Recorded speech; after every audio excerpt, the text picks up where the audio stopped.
Hey guys, happy Thursday.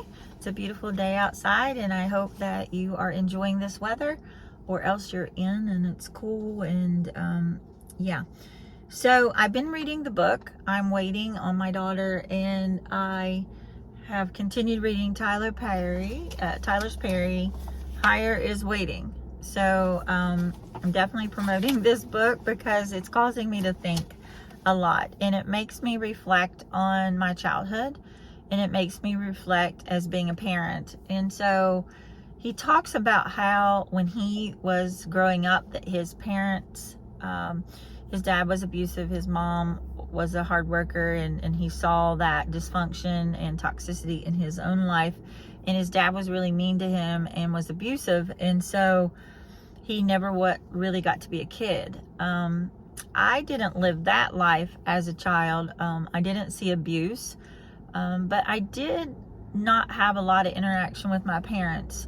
That's how I became very artsy and made art, and I wrote poems and I wrote short stories and I would journal. And so I started doing those things because I didn't have a lot of interaction with my parents. It's like I almost was like a child who was seen, but I was taken care of, and my parents were good to me, and they provided things for me, but I just didn't get a lot of involvement. And so I grew up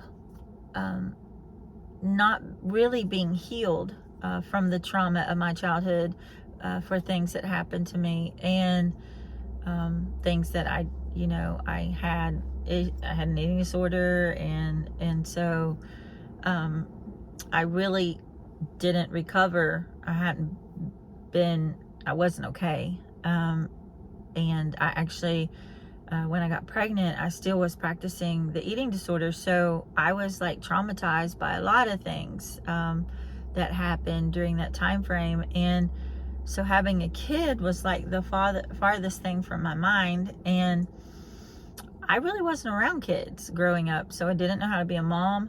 I was a broken person who was, didn't know what to do. Like, I read lots of books. I babysitted a little bit, but older people, not around babies. But anyway, so I didn't play a lot. I would I tend to held my kids and loved on them, but I didn't play a lot. And I wish I had. Looking back, I really wish that I had done that.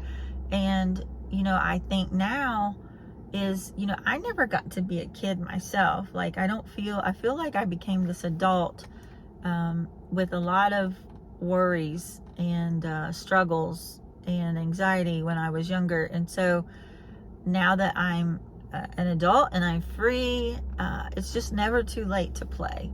It's never too late to join in activities. And I think, I can't wait to be a grandma. I mean, I can wait. No hurry there.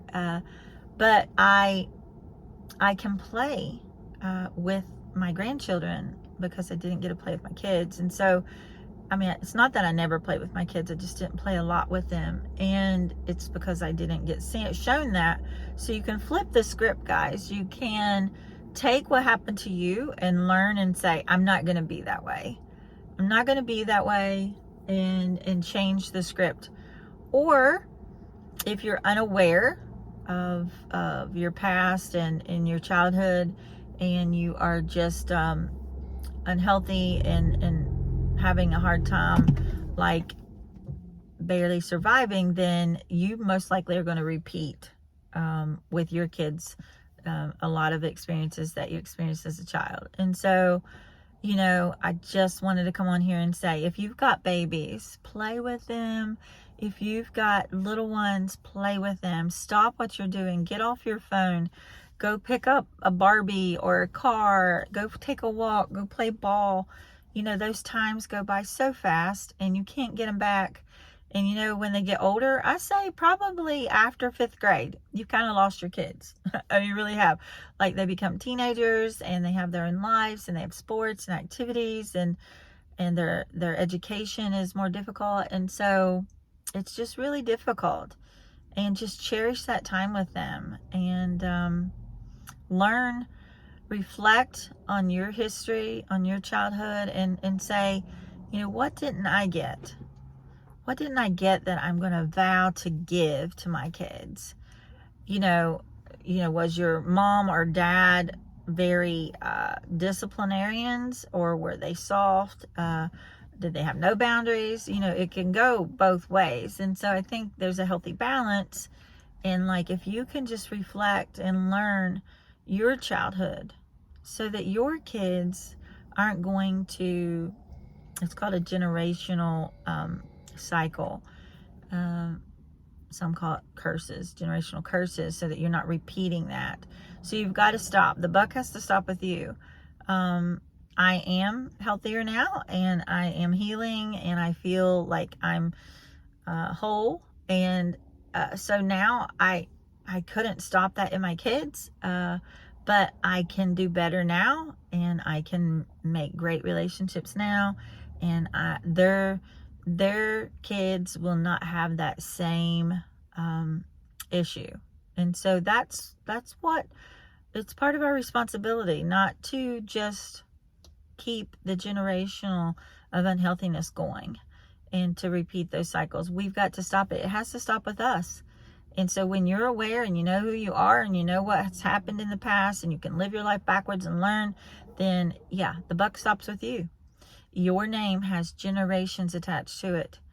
Your children's children, their children's children, so many things. If you can get healthy and whole now, you can save and spare a lot of your family, a lot of pain that you went through, and you can do it. So reflect on yourself, and that's called growing. And we all need to be to a healthier place, and that, evolving is part of what we're supposed to do. So hope you have a good rest of the day, and go play with your kids if you have children right now. Just stop everything. No matter how busy you are, just go give them a hug. Go say, hey, you want to play? And one thing I wish I would have done or had done is had dates with my kids. I wish I would have taken them one by one and made a special day for each of them where they got to be with mommy. Because when you have a lot of kids, or even 3 or 2, you can't give your undivided attention to them. So you have to share the love. And it would be so nice to do something with each of them that they love to do. So think about that. I think that's a great thing. And that I will implement that with my grandchildren. And go play yourself. It's okay. Go get on the swing. Go, I don't know, go do something fun. Be a kid again. You're never too old, and that helps heal the inner child in you. So I think, okay.